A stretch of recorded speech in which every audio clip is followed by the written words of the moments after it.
Hello guys, I stopped at this chapter, the fourth way in the book Power of Awareness, the least action technique, and I'm going to read and explain how it works, why effort is not needed, and how focusing your attention in a simple and calm way can bring results faster than constant striving. So the principle of least action governs everything in physics, from the path of a planet to the path of a pulse of light. So least action is the minimum of energy multiplied by the minimum of time. Therefore, in moving from your present state to the state desired, you must use the minimum of energy and take the shortest possible time. So what Neville is saying here is that there is a rule, a kind of universal law that applies to everything, whether it's something huge like a planet or something tiny.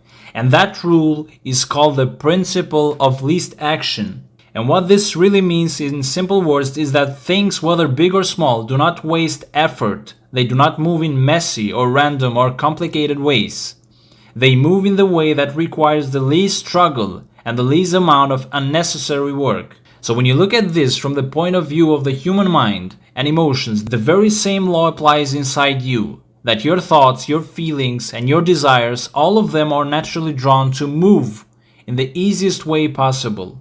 So if you're trying to force or fight yourself into change, you are going against this law, and the mind does not like complicated or heavy struggle. It wants clarity, directness, and simplicity. So what governs planets and light also governs how you create change in yourself. So you need to move in the simplest and easiest way for your mind to accept. So here, what does least action really means? It's divided in two things combined. First, it is the minimum of energy. That means you do not pour unnecessary strength, stress, or emotional strain into the process. You do not shout affirmations at yourself until you're tired.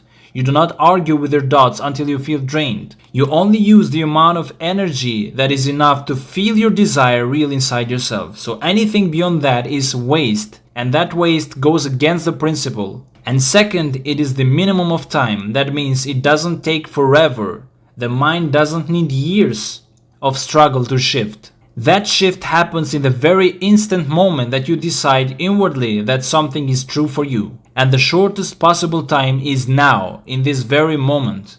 So if you combine those two, that is least energy and least time, you see what Neville is pointing to. That is, the most powerful change in your life happen when you stop overcomplicating and instead use a small, precise, focused effort in a single moment. So let's imagine that you are in one state now, that is your present state, and you want to be in another state, that is the state that you desire. That could mean having more money or love or success.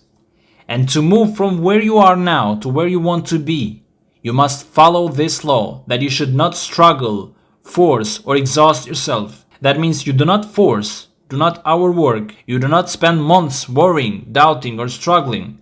That is all wasted energy and is all wasted time. So instead you should use the least amount of effort, which Neville means simply imagine clearly and feel it real. So you move inwardly in the simplest way, that you imagine the feeling of already being where you want to be and accept it and rest in that. And that, according to Neville, is enough. This means the mind does not respond to pressure. It responds to clear and simple acceptance. So it means you reach your goal faster when you feel at ease, relief, and certainty instead of fear and frustration. So the shortest of time is not years of waiting, it's the instant that you shift inside yourself. That's also how life and nature always chooses the easiest and fastest and most direct way. So if you want something, you do not get it by effort or forcing yourself. You get it by taking the natural and simple path, that is, imagine it as real and feel it as done, and let your subconscious mind carry you to it in the quickest way possible. So the fastest and easiest way is the natural way. For example, think of it like this. If you want to walk across a room, you do not run around the walls or climb on chairs or whatever. You just take a straight walk. That's the least action.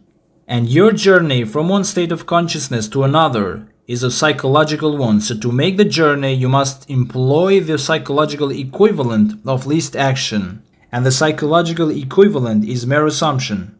So the day you fully realize the power of assumption, you discover that it works in complete conformity with this principle.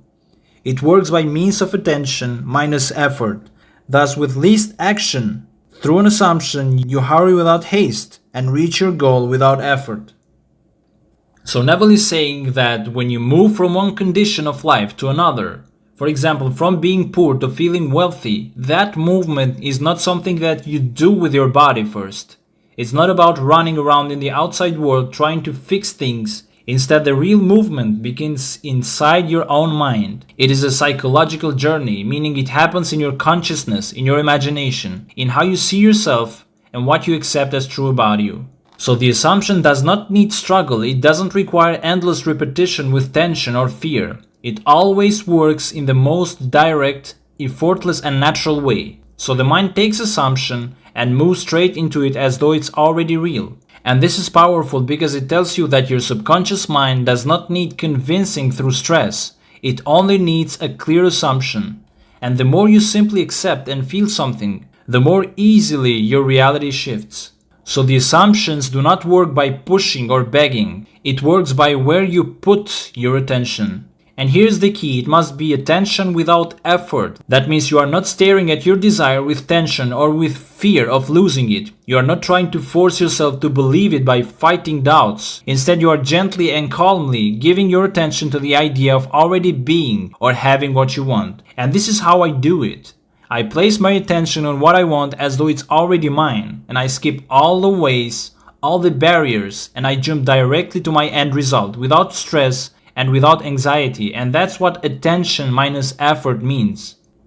Okay guys, if you want more techniques and exercises, make sure to subscribe to my channel GodART, that I call this way because it resonates the best way to the things that I'm explaining and to the principle of Neville. And see you in another technique in another video. Take care.